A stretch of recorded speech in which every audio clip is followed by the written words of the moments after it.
এখনো হিট পায় নাই। এই মাছটি ছুটিয়ে রাখতে রাখতে আমরা খারাপ আশায় অল্প কিছু ছোট ছোট মাছ মারতেছিলাম। এই ধরনের ছোট মাছগুলো খুবই বিরক্ত করে, আমাদের বড় মাছের খাবারগুলো নষ্ট করে দিতেছিল। ছাতু সহ ডিম রুটি সব খাবারই নষ্ট করতেছিল। সেই কারণে সিদ্ধান্ত নিলাম ছোট ছোট কিছু মাছ ধরে কমাই। অল্প সময় বেশ অনেকগুলো ছোট মাছ ধরি। যেহেতু সকালে আমরা কেউই নাস্তা করি নাই, সে কারণে আমরা এই ফাঁকে নাস্তা করে নিতেছিলাম। যেহেতু মাছ খাইতেছিল না, তাই সবাই কম বেশ নাস্তা করতেছিলাম।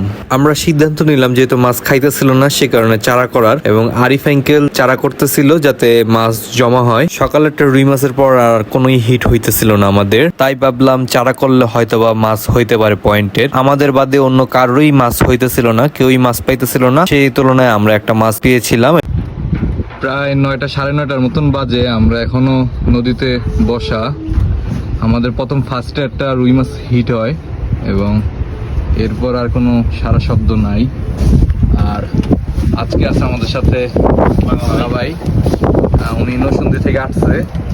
পুষ্কুনি হইলে নিশ্চয়ই এতক্ষণে 5-6টা কাতল তো থাকতোই কিচেনে নেটের মধ্যে, কিন্তু যেহেতু নদী, আর নদীতে কিসমত বলতে একটা জিনিস থাকে, ভাগ্য বা না হয়েছে হয়েছে হয়েছে, মাছ দেখাই। মাছটা আমাদের রুই মাছটা এলো এই যে কিচেনে। আরিফ আঙ্কেল হিট করছে। এই যে মোটামুটি এই যে 3 কেজি হইব। 3 কেজি না হইলে 3 কেজি কাছাকাছি চলে যাবে। পানি তো প্রচুর গরম।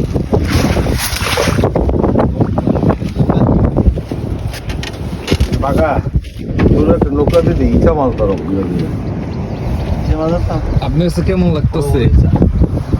লাগতেছে তো অনেক ভালো, আলু বাতাস তো অনেক সুন্দর লাগতেছে। 2-4টা মাছ এলে এটা মাছের আর একটু সুন্দর লাগলো যে। তাহলে আমার সময় আছে, ইনশাল্লাহ দেখা যাক শেষ বিকালে অথবা দুপুরের দিকে।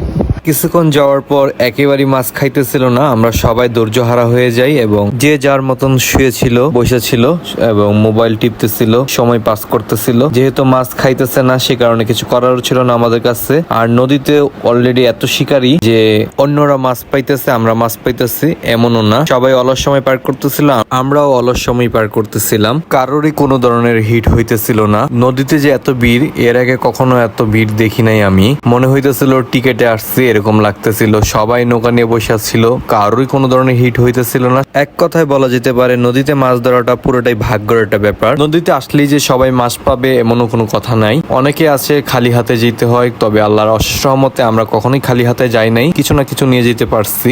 আমরা আমাদের টোপগুলো চেঞ্জ করে দিতেছিলাম। আর একটা